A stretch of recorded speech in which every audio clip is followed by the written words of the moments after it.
Day 1 ಅಸ್ತವ್ಯಸ್ತ ಕೊಠಡಿ ದಣಿದ ವ್ಯಕ್ತಿ ಇದು ನನ್ನ ಕಥೆ.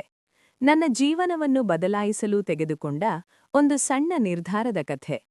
ಡೇ 1 ದಣಿದ ದೇಹ, ಆಲಸ್ಯ ತುಂಬಿದ ಮನಸ್ಸು, ಅಸ್ತವ್ಯಸ್ತವಾದ ಕೊಠಡಿ ಮತ್ತು ಕನ್ನಡಿಯ ಮುಂದೆ ನಿಂತು ನನ್ನನ್ನೇ ಪ್ರಶ್ನಿಸುತ್ತಿರುವ ನಾನು.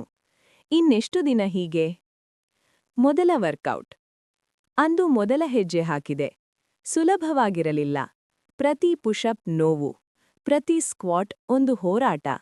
ಆದರೆ ಆ ದಿನ ನಾನು ನಿಲ್ಲಲಿಲ್ಲ. ಬೆಳಗಿನ ಜಾಗಿಂಗ್.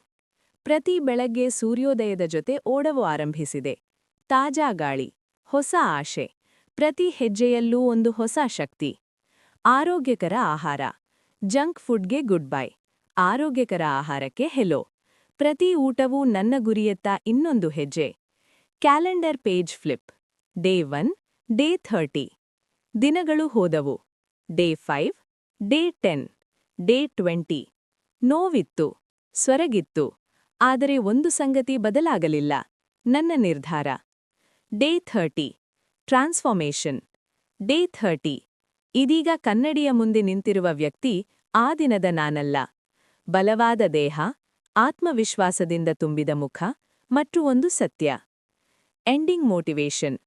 ಬದಲಾವಣೆ ಒಂದು ದಿನದಲ್ಲಿ ಆಗೋದಿಲ್ಲ, ಆದರೆ ಒಂದು ದಿನ ತೆಗೆದುಕೊಂಡ ನಿರ್ಧಾರ ನಿಮ್ಮ ಜೀವನವನ್ನು ಸಂಪೂರ್ಣವಾಗಿ ಬದಲಾಯಿಸಬಹುದು.